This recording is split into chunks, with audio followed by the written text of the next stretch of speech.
Well, the vast majority of sheriffs across our state just signed a letter promising to uphold your constitutional rights. Some are wondering what's behind this letter, and is it up to the sheriff to determine what is constitutional when it comes to COVID restrictions or gun rights? Camera 7's Essex Porter is digging into this issue for us tonight. Essex?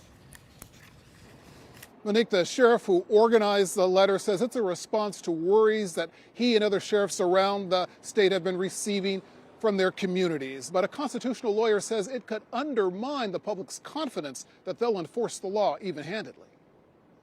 It is an anxious time for those who are worried about retaining their gun rights.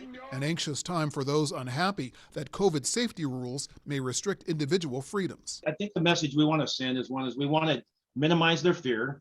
We want to put them at ease. Chelan County Sheriff Burnett led the effort that got 37 of Washington's 39 sheriffs to sign a letter pledging to abide by their oath of office. It, quote, publicly asserts our individual and collective duty to defend all of the constitutional rights of our citizens.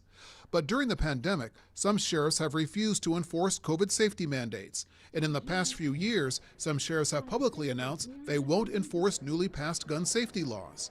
In fact, the letter explicitly calls out gun rights, saying we individually and collectively pledge to do everything within our power to steadfastly protect the Second Amendment and all other individual rights.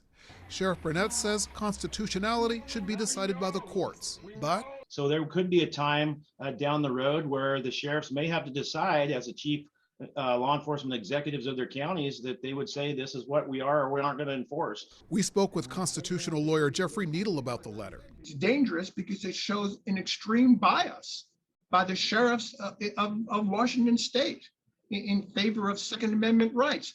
Whether it's gun rights or any other constitutional right, Needle says the letter implies sheriffs have power that the law does not give them. They don't have some sort of unilateral power to determine which legislation is constitutional, which is not, and enforce only those that they believe is constitutional. Now, Sheriff Burnett says there's no one piece of legislation that prompted the letter, though the legislature did pass a new law this year banning the open carry of weapons at permanent demonstrations. Only the sheriffs of King and Kitsap County did not sign the letter. They are both in transitional roles. The King County Sheriff will become an appointed position at the end of this year. Reporting live in Seattle, Essex Porter, Camera 7 News.